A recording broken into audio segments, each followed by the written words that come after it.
Hey guys, in this video we'll continue to discuss the rules of softball from Rule 9 to Rule 12. So let's get started. Rule 9. Dead ball, ball, and play. Section 1. The ball is dead. When we say the ball is dead, it is not in play in the following circumstances. When the ball is batted legally, and when the batter steps from one box to another, when the pitcher is taking the signal or appears to be taking the signal from the pitcher's plate, steps on the pitching plate. When no pitch is declared, and when a pitch ball touches any part of the batter's person or clothing, whether the ball is struck at or not. Section 2. The ball is in play. When we say the ball is in play, the ball at the start of the game in each half inning, when the pitcher has the ball while standing in his pitching position and the plate umpire has called play ball. When the infield fly rule is enforced, and when a thrown ball goes past a fielder and remains in playable territory, and when a fair ball strikes an umpire or runner on fair ground after passing a fielder, excluding the fielder and no other fielder had a chance to make an out, or touching a fielder, including the pitcher. And when a fair ball strikes an umpire on foul ground, when the runners have reached the bases to which they are entitled after the fielder illegally fields a batted, thrown, or pitch ball. And when a runner is called out for passing a preceding runner, and the exemption of it is when a runner is called out for passing a preceding runner while the ball is dead, the ball is remain dead. And when no play is being made on an obstructed runner, the ball shall remain alive until the play is over. And when a fair ball is legally batted, when a batter must return in reverse order while the ball is in play. And when a runner acquires the right to a base by touching it before being put out. And when a base dislodged while runners are progressing around the bases, and when a runner runs more than 0.91 meters or 3 feet after his base path in regular or reverse order to avoid being touched by the ball in the hand of a fielder. Section 3. Delayed dead ball. There are 5 situations when a violation of a rule occurs. An umpire recognizes it and the ball remains alive until the conclusion of the play, and these situations are an illegal pitch, catcher's obstruction, plate umpire interference, obstruction, and detached equipment contacting a thrown ball, a pitch ball, or a fair batted ball. Rule 10, which is the umpires. Section 1. Power and duties. The umpires are the representative of a league or organization by which they have been assigned to a particular game, and as such are authorized and required to enforce each section of these rules. They have the power to order a player, coach, captain, or manager to do or omit to do any act which in their judgment is necessary to give force and effect to one or all of these rules, and to inflict penalties as herein prescribed. The plate umpire shall have the authority to make decision on any situations not specifically covered in the rules. General information for umpires. The umpire shall not be a member of either team, examples player, coach, manager, or officer, or either scorer or sponsor. The umpire should be sure of the date, time, and place of the game and should arrive at the playing field 20 to 30 minutes ahead of time. Start the game on time and leave the field when the game is over. The male and female umpire must wear a powder blue long or short sleeve shirt, dark navy blue socks, dark navy blue slacks, dark navy blue cap with white and blue trimmed ISF letters in the front, dark navy blue ball bag of plate only, dark navy blue jacket or sweater, black shoes and belt, and a white shirt and a white t-shirt worn under the powder blue shirt. Umpires must not wear exposed jewelry that may pose a hazard.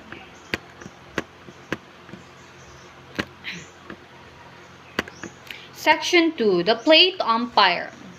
When we say the plate umpire, he or she shall take a position in back of the catcher. He shall have full charge of and be responsible for the proper conduct of the game.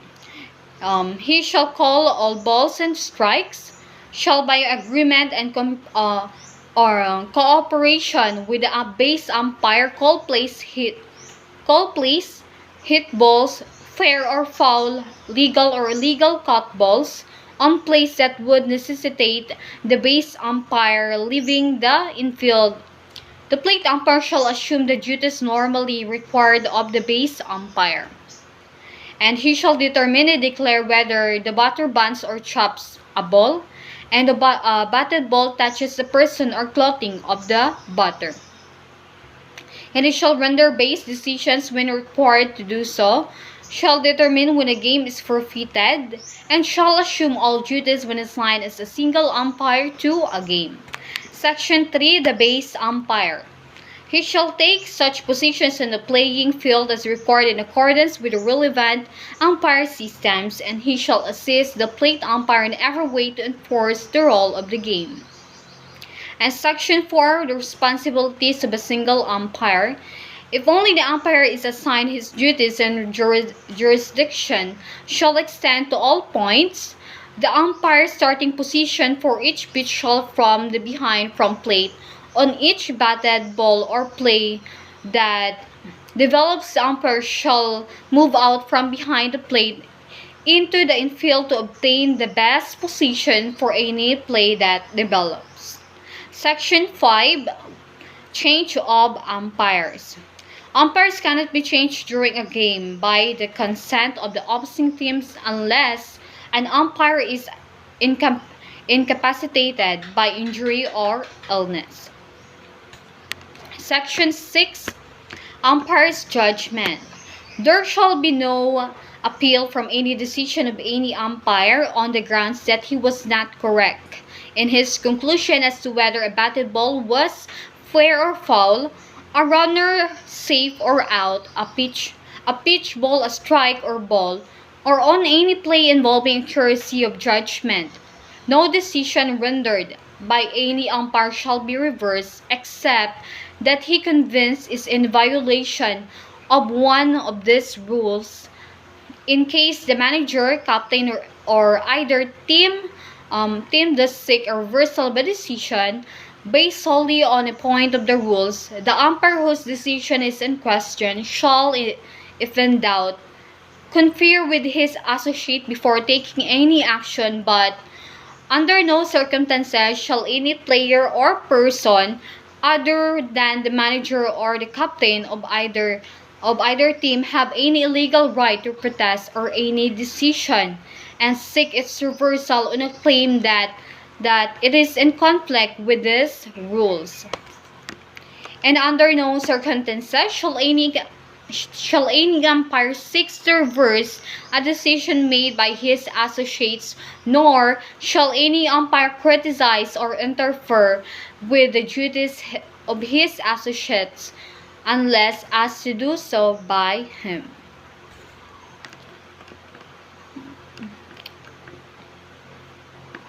And Section 7.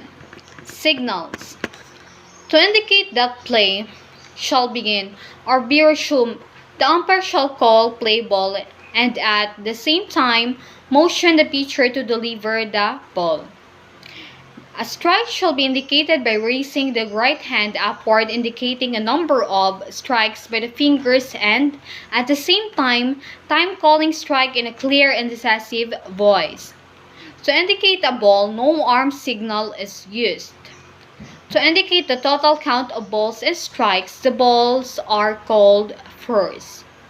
To indicate the total count, to indicate a foul, the umpire shall call foul ball and extend an arm horizontally away from the diamond according to the direction of the ball.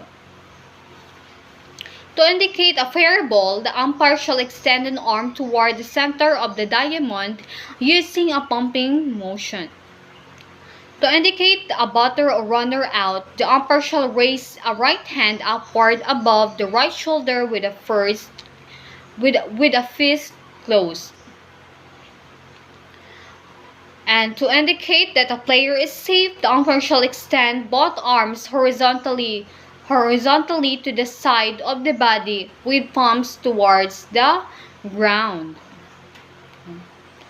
To indicate that a player to indicate suspension of play, the umpire shall call time and at the same time extend both arms above the head.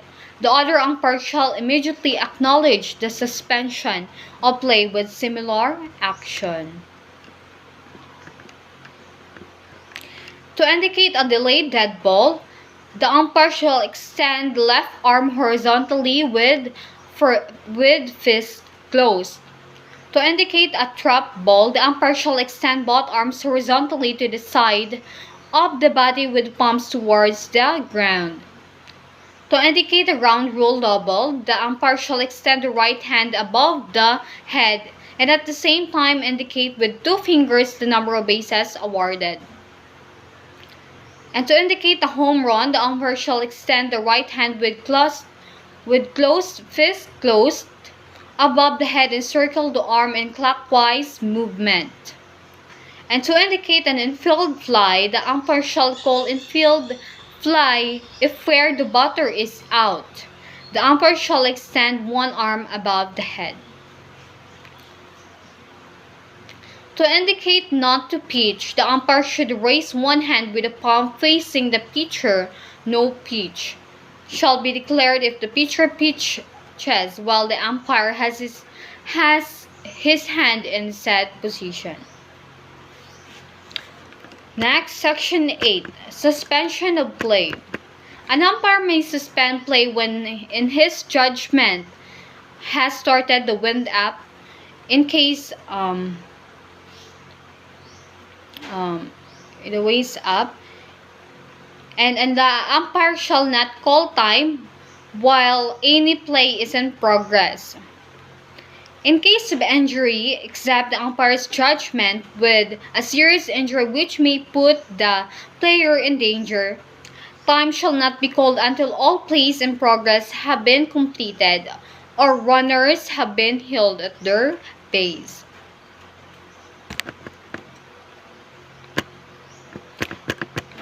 Let's proceed to Rule 11, which is the protest. Section 1. Protest that will not be received. Protests shall not be received or considered if they are based solely on a decision involving the accuracy of judgment to the part of an umpire or if the team lodging the protest won the game. Examples of protests that will not be considered are whether a batted ball was fair or foul, whether a pitch ball was a strike or a ball, whether a pitch ball was a strike, whether a runner was safe or out, and whether a pitch was legal or illegal, and whether a runner did or did not touch a base, and whether a runner lifted the base too soon in a caught fly ball, and whether a fly ball was or was not caught legally, and whether it was or was not an infield fly, or whether there was or was not an interference, or whether there was or was not an obstruction, and whether a player or leave ball did or did not enter a dead ball area or touch some object or person in the dead ball area, and whether a batted ball did or did not clear the fence in flight, and whether the field is fit to continue or resume play, or whether there is sufficient light to continue play, and lastly, any other matter involving the accuracy of the umpire's judgment. Section 2. Protest that will be received.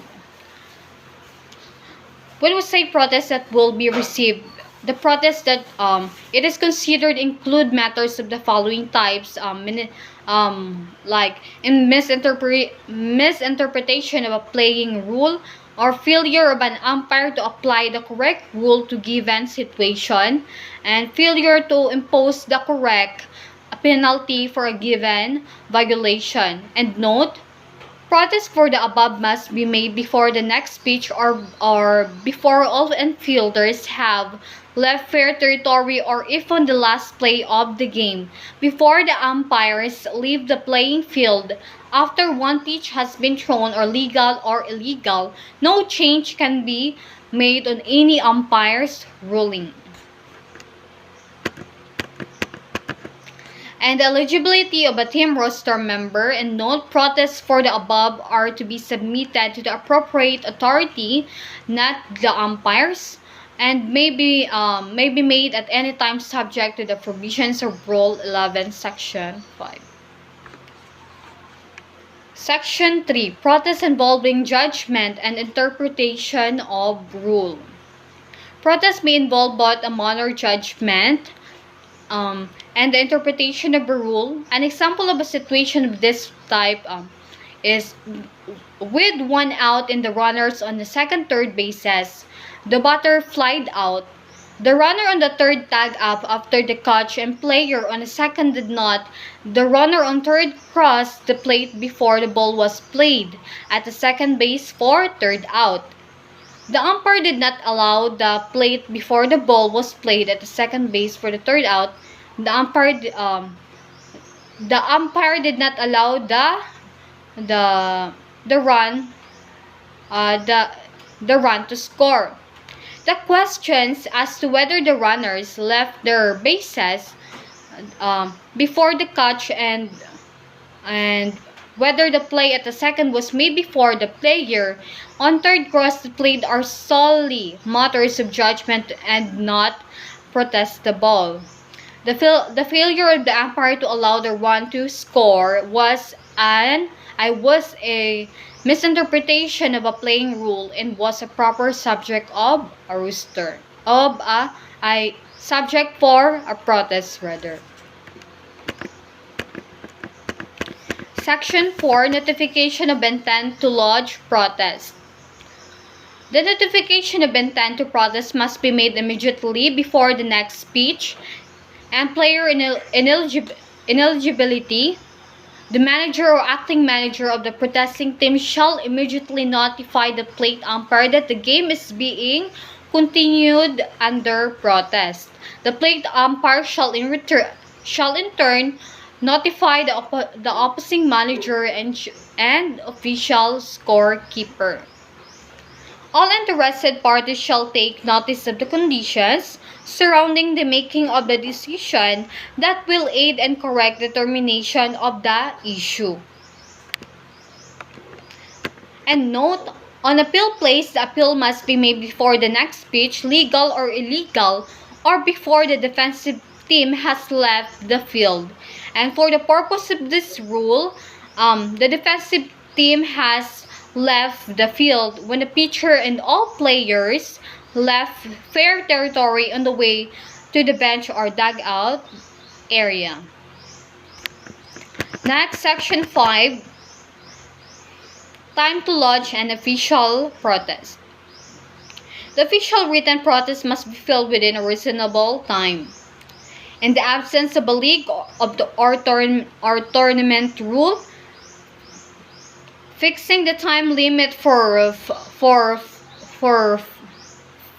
filing a protest should be considered if filed within a reasonable time, depending upon the nature of the case and the difficulty for obtaining the information on which to base the protest within 48 hours after the scheduled time of the contest is generally considered a reasonable time. Next, Section 6. Information required for written protest. The formal written protest should contain the following information. The formal written following information: the date, time, and place of the game, the names of the umpires and scorers, the rule and section of the official rules or local rules under which protest is made, and all essential facts involved in the matter protested.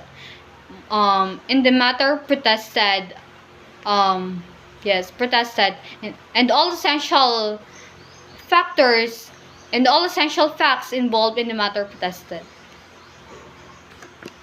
Section 7. Result of protest. The decision made in a protest game must result in one of the following: the protest is found invalid in the game, score stands as played, and when a protest is allowed for a misinterpretation of a playing rule, the game is replayed from the point at which the incorrect decision was made, with the decision corrected. And when a protest for ineligibility of a team roster member is allowed, the game shall be forfeited by the offending team. And lastly, Rule 12, which is the scoring. Section 1. The official scorer. He shall keep records of each game as an outlined in the following rules, and shall have the sole authority to make all decisions involving judgment. For example, it is the scorer's responsibility to determine whether a batter's advance to first base is the result of a hit or an error. However, a scorer shall not make a decision which conflicts with the official playing rules or with an umpire's decision. In Section 2, the box score. Each player's name and the position or positions to be played shall be listed in the order in which he batted or would have batted unless the player is legally substituted, ejected, or removed from the game or the game ends before his turn at bat. And note, blood ruling: any statistics accrued by the replacement player while he is in the game are credited to the player, even if he is a listed substitute who does not eventually enter the game as a substitution for another player. And note, any statistics accrued by the temporary runner shall accrue to the player for whom he is running.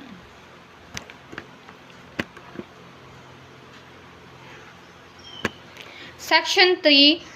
Base hits shall not be recorded. A base hit shall not be scored in the following cases. First, when a runner is forced out by the batted ball or would have been forced out except for a fielding error. And when a player fielding a batted ball retires a preceding runner with ordinary effort. And when a fielder fails in an attempt to retire preceding runner, and in the scorer's judgment, the batter runner could have been retired at first base. And when a batter runner reaches first base safely as a result of a preceding running being called out for interfering with the batted ball or a defensive player. Sacrifice fly balls.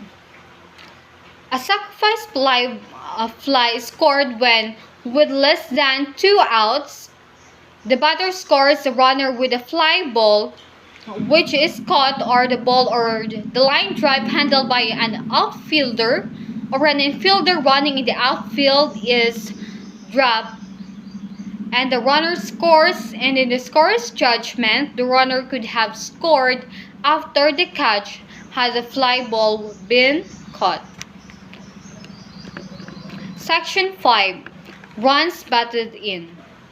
When we say runs batted in, it is a run scored because of one of the following reasons: a safe hit, a sacrifice bunt or slap hit, or sacrifice fly, a foul fly caught, an infield put out, or fielder's choice, a runner forced home because of obstruction, the batter being hit with a pitch ball or being given a base on balls, and a home run in all runs scored as a result. Section 6. Pitcher credited with a win. A pitcher shall be credited with a win in the following situations.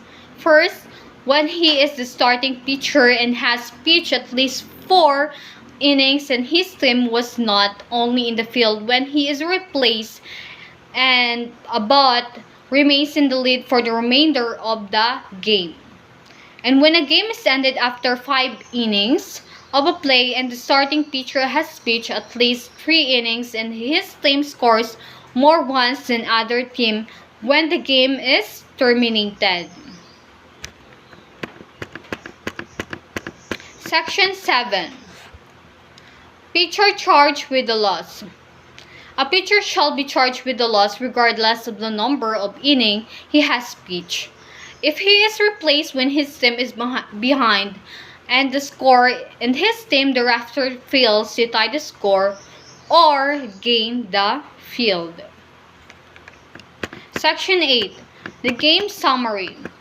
The summary shall list the following items in this order: the score by innings in the final score, the runs batted in and by whom hit, 2 base hits in the home hit, 3 base hits in by home hit, home runs in by home hit, and sacrifice flies in by home hit, and the double plays and players participating in them, and triple plays and players participating in them, and number of walks given by each pitcher, number of batters struck out by each pitcher, and number of hits and runs allowed by each pitcher, and the name of the winning pitcher and the name of the losing pitcher, the time of the game, the names of the umpires and the scorers, stolen bases by whom and sacrifice bunts, the names of batters hit by pitch ball and the pitcher who hit them, and the number of wild pitches made by each pitcher,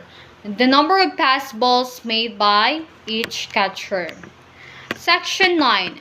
Stolen bases. When we say stolen bases, it is credited to a runner whenever he advances 1 base unaided by a hit, a put out, an error, a force out, or a fielder's choice, a pass ball, or a wild pitch or an illegal pitch. This includes a batter runner advancing to a second on an awarded base on balls. And Section 10. Records of forfeited games.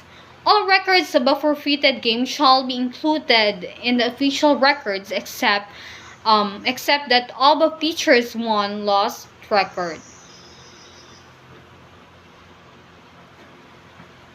And that will be all about the Rule 9 to Rule 12. Thank you.